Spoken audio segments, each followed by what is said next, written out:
Hello everyone, this is Atya Zanab and you are watching my channel Best Explanation Point.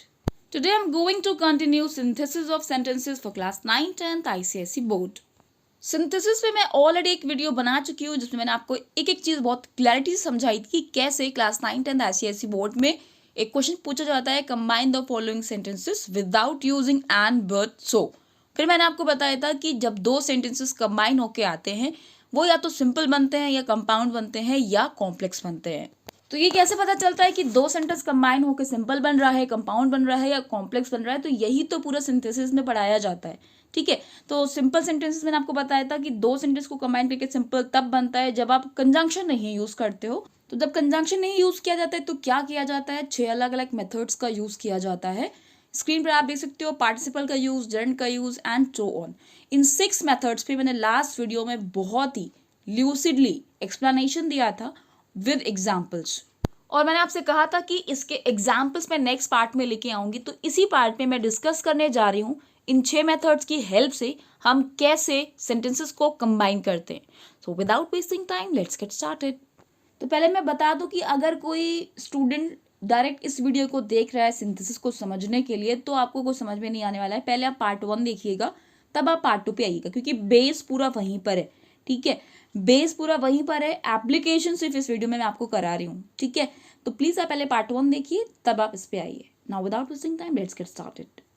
सबसे पहले मैं आपको ये बता दूं कि जो एक्सरसाइजेज मैं डिस्कस करने जा रही हूँ वो मैंने high school English grammar and composition rain and Martin book से लिया है, revised by doctor NDV Prasad Rao. तो ये बुक मैंने क्यों लिया? ये बुक बहुत अच्छी है, इसमें कई सारे एक्सरसाइजेज हैं और एक एक एक्सरसाइज में कई सारे सेंटेंसेज हैं, तो आपकी बहुत अच्छी प्रैक्टिस हो सकती है। तो चलिए शुरू करते हैं। Exercise number 1, combine each set of sentences into one simple sentence by using participles. आपसे बोला जा रहा है कि दिए गए सेट ऑफ सेंटेंसेज, यानी कि दो सेंटेंस दिए गए हैं, ठीक है, हर एक सेंटेंस में उन दो सेंटेंसेस को कंबाइन करके आपको एक नया सिंपल सेंटेंस बनाना है और आपको यूज करना है पार्टिसिपल्स का। ब्रैकेट में दे रखा है कि आपको नॉमिनेटिव एब्सोल्यूट केस भी यूज करना है। तो ये सारे जो वर्ड्स हैं वो उन बच्चों के लिए नए नहीं है जिन्होंने मेरा पार्ट 1 देख रखा है। ठीक है, मैं फिर बोल रही हूँ, अगर आपने पार्ट 1 नहीं देखा है तो पहले पार्ट 1 देखिएगा। तो यहाँ हमें पार्टिसिपल्स का यूज करना है। पिछले वीडियो में मैंने आपको बताया था दो पार्टिसिपल्स होते हैं, एक होता है प्रेजेंट पार्टिसिपल, एक होता है परफेक्ट पार्टिसिपल। प्रेजेंट पार्टिसिपल का मतलब है वर्ब ING फॉर्म और परफेक्ट पार्टिसिपल का मतलब होता है हैविंग प्लस थर्ड फॉर्म। अगर दो काम ऐसे हो रहे हैं कि एक काम के चलते चलते दूसरा काम हो रहा है तो फिर हम वहाँ वर्ब ING फॉर्म यूज करते हैं। ओके, और अगर ऐसा नहीं है, एक काम खत्म होने के बाद बाकायदा तौर पर दूसरा काम स्टार्ट हुआ, तो वहां पे हम यूज करते हैं हैविंग थर्ड फॉर्म का। For example, hearing the noise the crow flew away, शोर सुनकर क्रो उड़ गया, यानी शोर सुनते सुनते लगभग वो उड़ गया, राइट।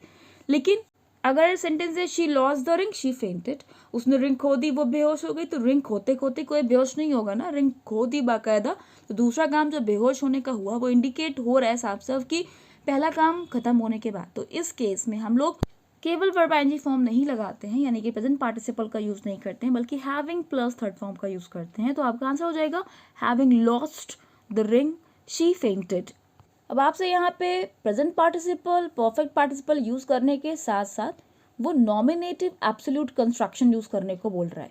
ये मैंने आपको पिछले वीडियो में समझाया था कि अगर दो दिए गए सेंटेंसेस में जो एक्शंस हो रहे हैं उन एक्शंस को करने वाला जो सब्जेक्ट है वो अलग अलग है, तो उस केस में हम यूज करते हैं nominative absolute construction. For example, the soldiers arrived the mob dispersed, soldiers पहुंच गए, सोल्जर्स के आने के बाद हुआ क्या? मॉब मतलब जो भीड़ थी वो हट गई, साफ हो गई, फैल गई, राइट। तो यहाँ पर आप देख सकते हो अराइव्ड कौन हो रहा है? सोल्जर्स। डिस्पर्स कौन हो रहा है? मॉब। ठीक, अभी जो हमारे पास सेंटेंसेस थे, crow flew away, right, crow heard the noise, तो ये दो सेंटेंसेस में काम करने वाला एक ही था। Similarly she lost the ring she fainted, इसमें भी क्या है? काम करने वाला एक ही है, वही फेंट हो रही है, उसी ने ही रिंग खोई। लेकिन अगर आपके पास दो सेंटेंसेस ऐसे आ जाएंगे जिसमें काम का करने वाला यानी जो सब्जेक्ट है ना वो अलग अलग हो जाता है, तो फिर उस केस में हम हैविंग थर्ड फॉर्म यानी परफेक्ट पार्टिसिपल और वर्ब ING फॉर्म यानी प्रेजेंट पार्टिसिपल कब यूज करते हैं? नाउन के बाद। यानी जो फर्स्ट सेंटेंस होगा, फर्स्ट सेंटेंस में जो भी नाउन होगा, जो भी सब्जेक्ट होगा, उसके बाद आप हैविंग थर्ड फॉर्म या फिर वर्ब ING फॉर्म लेते हो और नेक्स्ट सेंटेंस आपका एज इट इज रह जाता है, राइट। तो ये सेंटेंस जो है the soldiers arrived the mob disperse, इसको आप कैसे कंबाइन करोगे, the soldiers having arrived the mob disperse, right. तो हमने हैविंग थर्ड फॉर्म यानी परफेक्ट पार्टिसिपल यूज किया। डिस्पर्स कब हुई मॉब, सोल्जर्स के पहुंचने के बाद। ऐसा नहीं हुआ कि सोल्जर्स पहुंच रहे हैं और मॉब डिस्पर्स हो रही, नहीं, मॉब डिस्पर्स ही तब हुई जब सोल्जर्स पहुंच गए। तो ऑब्वियसली यहाँ पे हैविंग थर्ड फॉर्म का इंडिकेशन मिल रहा है साफ साफ, लेकिन क्योंकि दोनों काम अलग अलग लोग कर रहे हैं तो इस वजह से हमको हैविंग थर्ड फॉर्म यूज तो करना है। कब करना है, पहले वाला जो सेंटेंस है उसमें जो हमारा नाउन है उसके बाद करना है। The soldiers having arrived the mob dispersed.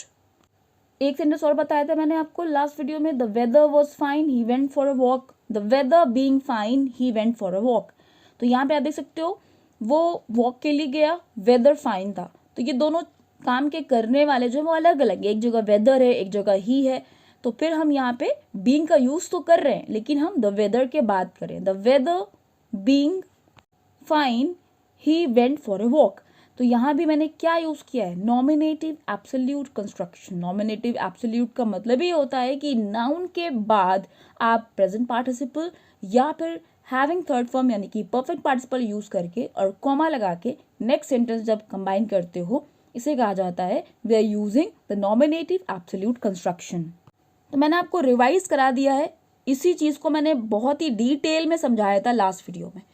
तो फिलहाल आपको रिवीजन कराने के बाद वापस आते हैं अपनी एक्सरसाइज पर। अब यहाँ पे जो 1 to 40 सेंटेंसेस हैं इसमें आपको पार्टिसिपल्स का यूज करना है और साथ साथ वो कह रहे हैं कि कहीं पे अगर नॉमिनेटिव एब्सोल्यूट कंस्ट्रक्शन यूज करना पड़ा तो आप वो भी कर सकते हैं। तो वो आपको खुद ही बता रहे हैं कि आपको 2 सेंटेंसेस में कई सेंटेंसेस ऐसे मिलेंगे कि काम के करने वाले अलग अलग होंगे। तो ऑब्वियसली उन्हीं सेंटेंसेस ही में तो हम लोग क्या यूज करेंगे, nominative absolute case, right. So now we are going to start sentence number 1. Sentence number 1, he hurt his foot, he stopped. उसके पैर में चोट लग गई, वो रुक गया। तो रुका कब होगा, चोट लगते लगते तो नहीं रुका होगा, तो ऑब्वियसली इंडिकेशन मिल रहा है साफ साफ कि ये काम होने के बाद वो रुक गया। तो आप हैविंग थर्ड फॉर्म का यूज करोगे, देख सकते हो फर्स्ट सेंटेंस में सेकेंड फॉर्म आ रही है हर्ट की थर्ड फॉर्म भी हर्ट रहती है। तो आंसर हो जाएगा having hurt his foot, comma लगाना कंपल्सरी है, having hurt his foot he stopped. देखिए बच्चों, साथ साथ मैं आपको ये बता रही हूँ, ये 2 सेंटेंसेस अभी तो आपको एक्सरसाइज के फॉर्म में मिले हैं कि 2 सेंटेंसेस को पार्टिसिपल से यूज करिए, तो आप दिमाग लगा रहे हो कि हैविंग थर्ड फॉर्म लगाऊं कि आप प्रेजेंट पार्टिसिपल लगाऊं या नॉमिनेटिव एब्सोल्यूट। ये आपके अगर एग्जाम में आते तो भी आपको यही सोचना है। वहां पे आप ऐसा नहीं बना दोगे he stopped because he hurt his food, he stopped as he hurt his food. No, not at all, right. तो आप जो सीख रहे हो वो आप अपने एग्जाम के लिए ही सीख रहे हो, ठीक है। तो दिमाग में रख के बहुत अच्छे से ये बात बांध लीजिए कि आपको एग्जाम में जो भी सेंटेंसेस आएंगे उसमें प्रियोरिटी आप ये दोगे कि अगर बिना किसी कंजंक्शन के पार्टिसिपल का यूज करके या जेरेंड का यूज करके या उन 6 मेथड्स में से कुछ भी हमारा यूज हो सकता है तो आप पहले वही यूज करोगे। सेकेंड सेंटेंस में भी आप देख सकते हो the thief had been in prison before he received severe sentences. तो भाई मृत्युदंड तभी मिलेगा, सेंटेंसेस तभी मिलेंगे जब वो वहां रहा हुआ होगा, ठीक है। तो ऑब्वियसली यहाँ पर भी कंडीशन वही है, काम के खत्म होने के बाद दूसरा काम हो रहा है तो हैविंग थर्ड फॉर्म का यूज करेंगे। तो आप यूज करोगे having been in prison before the thief received severe sentences. Sentence number 3, he was unwilling to go any further he return home. Unwilling मतलब होता है नॉट विलिंग, नॉट लाइकिंग, ठीक है। वो आगे नहीं जाना चाहता था, वो घर लौट गया। तो ऐसा नहीं है कि ना जाने का काम है कोई, बाकायदा उसने किया तब वो घर लौटा। तो यहाँ पे वो कंडीशन नहीं है कि एक काम के बाद दूसरा काम हुआ, ठीक है। एक काम के होते होते या एक काम के एज अ रिजल्ट दूसरा काम हुआ, तो यहीं पर हम यूज करते हैं वर्ब आईएनजी फॉर्म, ठीक है। तो आप सीधे बनाओगे unwilling to go any further, comma returned home. Similarly, sentence number 4, they saw the uselessness of violence, they changed their policy. ठीक, तो वायलेंस का यूजलेसनेस देखते हुए पॉलिसी चेंज कर दी। तो ऑब्वियसली यहाँ पर हम वर्ब आईएनजी फॉर्म यूज करेंगे, seeing the uselessness of violence, they changed their policy. Next sentence is he was weary of failure, he emigrated to Africa. वो फेलियर से थक गया इसलिए अफ्रीका चला गया, राइट। तो आप क्या लगाओगे, being weary of failure, he emigrated to Africa. Same sentence है आपका 6th number, the king was warned of his danger, he made good his escape.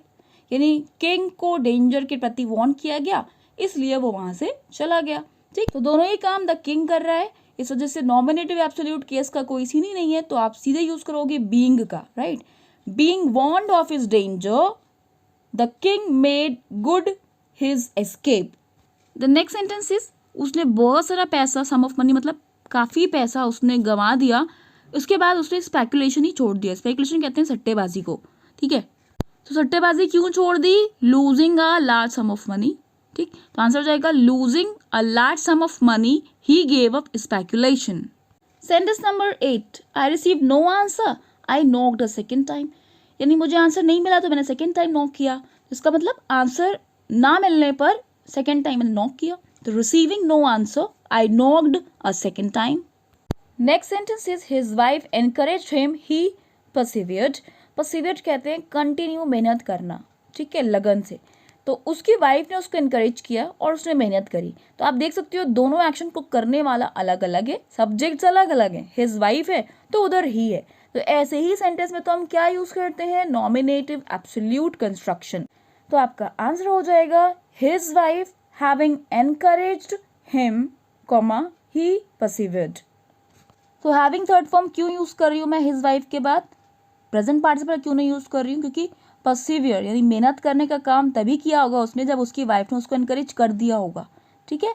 तो इंडिकेशन मिल रहा है कि ये काम तब हुआ जब ये काम हो गया, यानी ये काम इसके ही रिजल्ट के अकॉर्डिंग हुआ है। Next sentence is he gave up his situation, he was not satisfied with his salary. तो इसका आंसर होगा, पहले मैं आंसर बता देती हूँ, not satisfied with his salary, he gave up his situation. अब यहाँ देख रहे होगे लिखा है नॉट सेटिस्फाइड विद, तो यहाँ पे आ रही है सेटिस्फाइड यानी कि थर्ड फॉर्म। तो ये सेटिस्फाइड जो है ना, ये कहलाता है पास्ट पार्टिसिपल। अब आप बोलोगे मैम ये कहाँ से आ गया? तो देखिए प्रेजेंट पार्टिसिपल मैं आपको बता चुकी हूँ, परफेक्ट पार्टिसिपल भी बता चुकी हूँ। कभी कभी दो सेंटेंस जुड़ जाते हैं पास्ट पार्टिसिपल यानी वर्ब की थर्ड फॉर्म की हेल्प से, ठीक। तो यहाँ पे बीइंग वाला कोई भी सेंस नहीं आ रहा है, तो सीधे आंसर हो जाएगा not satisfied with his salary, यानी कि अपनी सैलरी से सेटिस्फाइड ना होकर। तो कभी कभी ऐसा होता है कि हम थर्ड फॉर्म भी यूज कर सकते हैं, जिसको हम लोग कहते हैं पास्ट पार्टिसिपल। तो तीन पार्टिसिपल होते हैं, present participle, verb ING form, past participle, verb with third form, perfect participle having third form. Next sentence is he felt tired, he laid his work aside. तो feeling tired, he laid his work aside. थका हुआ महसूस करके उसने काम को अलग रख दिया, ठीक है। तो feeling tired, he laid his work aside. Sentence number 12, he went straight on, he saw Hari on the path. देखिए इसका मतलब क्या सेंटेंस का? वो सीधे चलते चला गया, उसने हरी को पाथ में देखा। तो उसका सेंस ये आ रहा है कि वो सीधे बढ़ता इसलिए चला गया क्योंकि उसने हरी को रास्ते में देख लिया था। हो सकता है वो हरी से बात ना करना चाह रहा हो, नाराज हो, तो ये सेंटेंस का सेंस आ रहा है, ठीक है। तो उसका मतलब ये हुआ कि हरी को पाथ में देखकर वो सीधे चलता चला गया। तो आपका सेंटेंस बनेगा seeing Hari on the path, he went straight on. तो बहुत ध्यान से समझिएगा, कुछ बच्चे इसको ट्राई करेंगे going straight on, he saw नहीं, गोइंग से नहीं बनाएंगे आप ये देखेंगे क्या काम करके दूसरा काम हुआ, ठीक है, कौन से एक्शन की वजह से कौन सा एक्शन हुआ, ठीक, उस पे आप फोकस करोगे। तो seeing Hari on the path, he went straight on. Next sentence is the stable door was open, the horse was stolen. तो इस सेंटेंस में आप देख सकते हो दोनों ही सब्जेक्ट्स अलग अलग हैं, स्टबल है और हॉर्स है, ठीक है। तो क्या यूज करेंगे? नॉमिनेटिव एब्सोल्यूट कंस्ट्रक्शन, यानी कि फर्स्ट सेंटेंस में जो भी नाउन आ रहा है उसके बाद आपको या तो हैविंग थर्ड फॉर्म यूज करना है बच्चा, या फिर बीइंग शब्द का इस्तेमाल करना है, या फिर कोई सा भी प्रेजेंट पार्टिसिपल जो वहां सूट हो सकता है। तो आपको ये तो समझ में आ गया कि फर्स्ट सेंटेंस में stubble door is our noun, इसी के बाद हमको या तो प्रेजेंट पार्टिसिपल या हैविंग थर्ड फॉर्म लाना है। अब दिया गया हमको वॉज का थर्ड फॉर्म होते हैं बी, वॉज, बीइंग। तो ऑब्वियसली हम लोग प्रेजेंट पार्टिसिपल में बीइंग शब्द का यूज करेंगे। तो आपका आंसर हो जाएगा the stable door being open, the horse was stolen. The next sentence is the hunter took up his gun, he went out to shoot the lion. यानी gun को हाथ में लेते हुए या गन को हाथ में लेकर वो लाइन को शूट करने निकल गया। तो क्या होगा आंसर? प्रेजेंट पार्टिसिपल का यूज करोगे। Taking up his gun, the hunter went out to shoot the lion. The next sentence is a crow stole a piece of cheese, she flew to her nest to enjoy the tasty meal. बिल्कुल वैसे ही sentence है जो मैंने आपको last video में बताया था। The crow had a noise, the crow flew away, hearing the noise the crow flew away. तो सेम यहाँ पर है, stealing a piece of cheese a crow flew to her nest to enjoy the tasty meal. बस sentence को थोड़ा lengthy बना दिया गया है वही चीज। फर्स्ट सेंटेंस में आप देखो कि कौन सा एक्शन हो रहा है, उसमें आप एनजी लगाओ, stealing a piece of cheese, comma लगाइए। Second sentence as it is, a crow flew to her nest to enjoy the tasty meal. The next sentence is the magician took pity on the mouse, he turned it into a cat. यानी कि mouse पे दया दिखाकर उसने उसको cat में बदल दिया।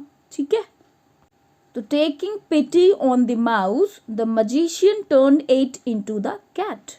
तो सिंपल सेंटेंस है आपका, वर्ब आईएनजी फॉर्म यूज करोगे, taking pity on the mouse the magician turned it into the cat.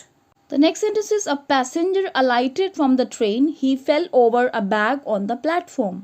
Alight का मतलब होता है to descend from any vehicle, train और बस और समथिंग एल्स, राइट। तो मतलब यहाँ पर है कि पैसेंजर ट्रेन से उतरा और वो गिर गया प्लेटफॉर्म पर। तो आप यूज करोगे वर्ब आईएनजी फॉर्म, यानी कि ट्रेन से उतरते हुए या ट्रेन से उतरकर। alighting from the train, a passenger fell over a bag on the platform. Sentence number 19, my sister was charmed with the silk she bought 10 yards. तो आप देख सकते हो यहाँ पर being लगाने की ज़रूरत नहीं है, charmed खुद दो sentences को combine कर सकता है, यानी कि हम यहाँ पे यूज़ करेंगे past participle यानी कि third form। तो आपका sentence इस तरीके से combine होगा, charmed with the silk my sister bought 10 yards. Next sentence is, I did not here his answer, it was spoken quietly. आप देख सकते हो यहाँ पे दो अलग अलग सब्जेक्ट्स हैं काम के करने वाले, तो आप यहाँ यूज कर सकते हो नॉमिनेटिव एब्सोल्यूट। तो आपका आंसर हो सकता है, it being spoken quietly, I did not here his answer, या फिर I did not here his answer, comma it being spoken quietly. इस सेंटेंस को हम पास्ट पार्टिसिपल यानी वर्ब थर्ड फॉर्म की हेल्प से भी बना सकते हैं। Spoken quietly, his answer was not heard by me. Spoken quietly, his answer was not heard by me. The next sentence is, the ship was delayed by a storm. She came into a port a day late. अब ये sentence आपके लिए थोड़ा सा confusing हो सकता है। आप देख सकते हो कि शिप है, एक में शी दे रखा है, तो अब ये मत समझना शी किसी लड़की के लिए बोला जा रहा है। तो मैं आपको बता दूं, शी यूज हो रहा है शिप के लिए। यस, हमारे इंग्लिश में शिप के लिए शी यूज किया जाता है, माना जाता है गॉडेस ऑफ शिप को, तो इस वजह से शिप के लिए यूज किया जाता है शी। ठीक है, तो यहाँ पर आप देख सकते हो दोनों ही एक्शन को करने वाला एक ही इंसान है, तो आप यहाँ पे नॉमिनेटिव एब्सोल्यूट कंस्ट्रक्शन नहीं कर सकते हो। तो आपका आंसर होना चाहिए, being delayed by a storm the steamer came into the port a day late. Being delayed by a storm the steamer came into the port a day late. The next sentence is, he had resolved on a certain course, he acted with vigor. Resolve कहते हैं किसी problem का solution ढूंढना। He acted with vigor, that means उसने एक problem solve करने के बाद बिहेव किया विगर के साथ, यानी कि पावरफुल अपने आप को शो किया। This is the meaning of the sentence. तो ये जो काम हुआ विगर शो करने का, तो ऑब्वियसली उसने रिजॉल्व करने के बाद ही किया है, तो यहाँ पे आप यूज करोगे having third form, right. Having resolved on a certain course he acted with vigor। तो ध्यान रखिए, अगर आप ऐसे बनाते हो resolving on a certain course he acted with vigor, तो उसका मीनिंग अलग हो जाएगा कि रिजॉल्व करते हुए उसने ऐसा बिहेव किया, तो ये यहाँ पे सेंस नहीं है। ठीक है, तो आपका आंसर होगा having resolved on a certain course he acted with vigour. The next sentence is, the letter was badly written, I had great difficulty in making out its contents. Make out मतलब होता है understand, समझना, यानी letter बहुत बुरी तरीके से लिखा हुआ था, यानी गंदी हैंड राइटिंग में लिखा हुआ था कि इसको पढ़ पाना बहुत मुश्किल था मेरे लिए। तो आप देख सकते हो दो अलग अलग सब्जेक्ट यूज हुए हैं, लेटर है और आई है, तो यहाँ पे क्या यूज करेंगे, नॉमिनेटिव एब्सोल्यूट कंस्ट्रक्शन। तो आपका आंसर हो जाएगा, the letter being badly written, comma next sentence as it is, the letter being badly written, I had great difficulty in making out its contents. The next sentence is, a hungry fox saw some bunches of grapes, they were hanging from a vine।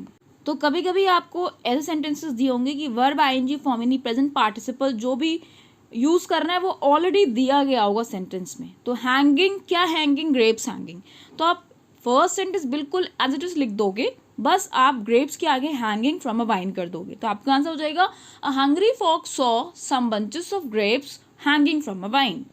तो आप देख सकते हो यहाँ पे दो अलग अलग एक्शंस नहीं हो रहे हैं जिसको हमें कंबाइन करने की ज़रूरत है। आपको सिर्फ बताना है कि ग्रेप्स जो थे वो ग्रेप्स कहाँ हैंग हो रहे थे, एक वाइन से। तो इसीलिए हमने यहाँ पे grapes hanging from a vine कर दिया बस। The next sentence is Cinderella hurried away with much haste, she dropped one of her little glass slippers. Cinderella बहुत हड़बड़ी में निकली और इस वजह से उसकी एक लिटिल ग्लास स्लिपर वहीं छूट गई, राइट, उसने वहाँ ड्रॉप कर दी। तो यानी कि जल्दी में निकलते हुए, तो यहाँ पे प्रेजेंट पार्टिसिपल का सेंस आ रहा है।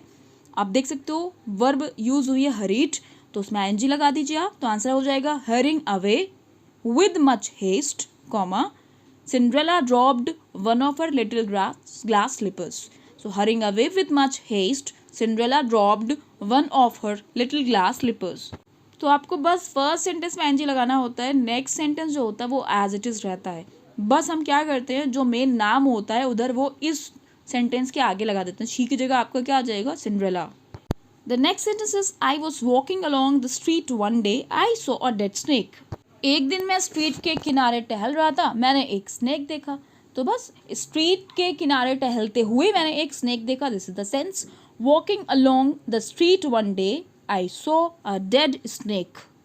तो बार बार आप देख रहे होंगे किसी काम को करते हुए कोई दूसरा काम हुआ या किसी काम को करके दूसरा काम हुआ, तो वहाँ पे हम वर्ब आईएनजी फॉर्म यूज़ करते हैं। फर्स्ट सेंटेंस में जो भी वर्ब सेकंड फॉर्म आ रही है उसका आप फर्स्ट फॉर्म सोचिए, उसमें आईएनजी लगाइए और नेक्स्ट सेंटेंस आपका एज इट इज हो जाएगा। तो आपका आंसर हो जाएगा walking along the street one day I saw a dead snake. The next sentence is he was overpowered he surrendered. तो सिंपल है, being overpowered he surrendered. The next sentence is he ran at top speed. He got out of breath. यानी वो बहुत तेजी से दौड़ा जिसकी वजह से उसकी सांस फूलने लगी। This is the meaning of the sentence. That means top speed से दौड़ते हुए या दौड़कर उसकी सांस फूल गई। तो आप यहाँ भी प्रेजेंट पार्टिसिपल का यूज करोगे। Running at top speed he got out of breath. Running at top speed he got out of breath. The next sentence is he possessed all the advantages of education and wealth. He never made a name. Make a name मतलब होता है to be famous. तो यहाँ मतलब ये है कि education और वेल्थ के एडवांटेजेस होने के बाद भी वो फेमस नहीं हो पाया, राइट। तो possessing all the advantages of education and wealth, comma, he never made a name. The next sentence is he was occupied with important matters. He had no leisure to see visitors. Occupied का मतलब होता है busy, ठीक है, occupied to with that means busy in something. और leisure का मतलब होता है फ्री टाइम, यानी वो बहुत ज़रूरी कामों में बिजी था, इस वजह से विजिटर्स को देखने का टाइम उसको नहीं मिला, राइट। तो अब यहाँ बीइंग का यूज़ करोगे, being occupied with important matters he had no leisure to see visitors. The next sentence is the Russians burnt Moscow, the French were forced to quit it. आप देख सकते हो अलग अलग सब्जेक्ट्स हैं, एक ही इंसान दोनों एक्शंस को नहीं कर रहा है, द रशियंस है, द फ्रेंच है। तो आप यूज़ करोगे नॉमिनेटिव एब्सोल्यूट कंस्ट्रक्शन। और एक काम खत्म होने के बाद दूसरा हुआ है, फ्रेंच तभी छोड़ने पे मजबूर हुए जब उनको ऐसा फेस आया, राइट। तो आप यहाँ पे हैविंग थर्ड फॉर्म का यूज़ करोगे, तो आपका आंसर हो जाएगा the Russians having burnt Moscow, comma the French were forced to quit it. Next sentence is the votes on each side were equal. The chairman gave his casting vote against the resolution. तो आप देख सकते हो दो अलग अलग subjects आ रहे हैं, तो आपको क्या यूज करना पड़ेगा, नॉमिनेटिव एब्सोल्यूट फ्रेज। तो सीधे आपको समझ में आ रहा होगा, वर्ब आईएनजी फॉर्म यूज करना है, वोट्स इक्वल होने की वजह से चेयरमैन ने ऐसा करा, ठीक है। The votes on each side being equal, comma, next sentence as it is. The chairman gave his casting vote against the resolution. The next sentence is Wolsey lost the favor of his master. He was dismissed from his high offices. तो आप देख सकते हो यहाँ पे एक काम के बाद दूसरा हो रहा है, तो having थर्ड फॉर्म का यूज करेंगे। Having lost the favor of his master, Wolsey was dismissed from his high offices. The next sentence is he is a big boy. He is very strong. He is in the football team. तो कभी कभी आपको तीन sentences भी दिए जा सकते हैं, तो तरीका वही है, आपको बस सोचना है कैसे हमें पार्टिसिपल का यूज करके दोनों को या तीनों को कंबाइन करना है। तो यहाँ पे हम बनाएंगे being a big and very strong boy, he is in the football team. तो आप कंफ्यूज मत होइएगा कि मैं एंड यूज कर रही हूँ, तो मैं एंड यूज कर रही हूँ दो वर्ड्स को जोड़ने के लिए, ना कि दो सेंटेंसेस को जोड़ने के लिए, राइट। तो being a big and very strong boy, he is in the football team. The next sentence is he came to me, he wanted leave, he was ill. वो मेरे पास आया, उसे लीव चाहिए थी, वो बीमार था। तो इन तीनों सेंटेंसेस को हम मिलाएंगे बीइंग से, ठीक है। तो being ill, he came to me for leave. The next sentence is I heard Abdul, he was shouting very loudly, he was calling me. मैंने अब्दुल को सुना, वो चिल्ला रहा था, वो मुझे बुला रहा था। नहीं, मैंने अब्दुल को चिल्लाते हुए और मुझे बुलाते हुए सुना। This is the sentence. तो आपका आंसर हो जाएगा I heard Abdul shouting very loudly and calling me. The next sentence is he raised his gun, he took aim, he shot the tiger. तो आंसर हो जाएगा raising his gun and taking aim, he shot the tiger.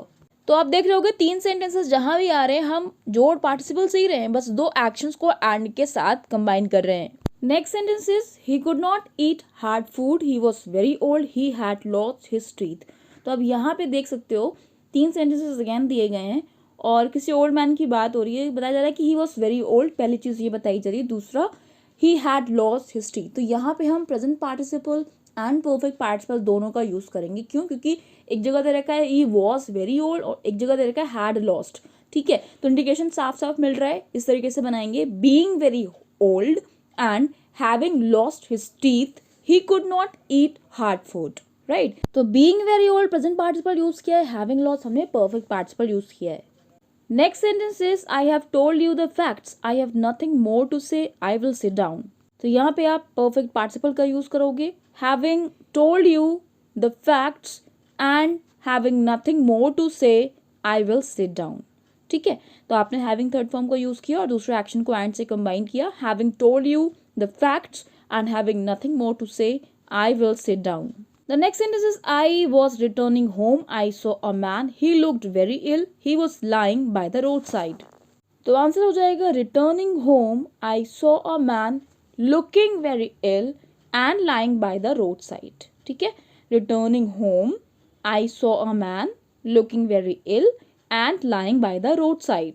I wish आपको present participle use करना, past participle use करना, perfect participle use करना और nominative absolute construction use करना अच्छे से आ गया होगा।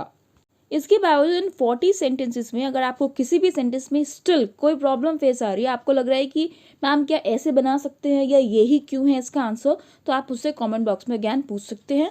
तो इस पार्ट में मैंने दो मेथड्स की एप्लीकेशन आपको सिखा दिए हैं, पार्टिसिपल्स एंड नॉमिनेटिव एब्सोल्यूट। अब थर्ड पार्ट में मैं डिस्कशन करूंगी और भी मेथड्स पर। Till I come with my next video, keep watching my channel, do like, share and subscribe. Thank you for watching.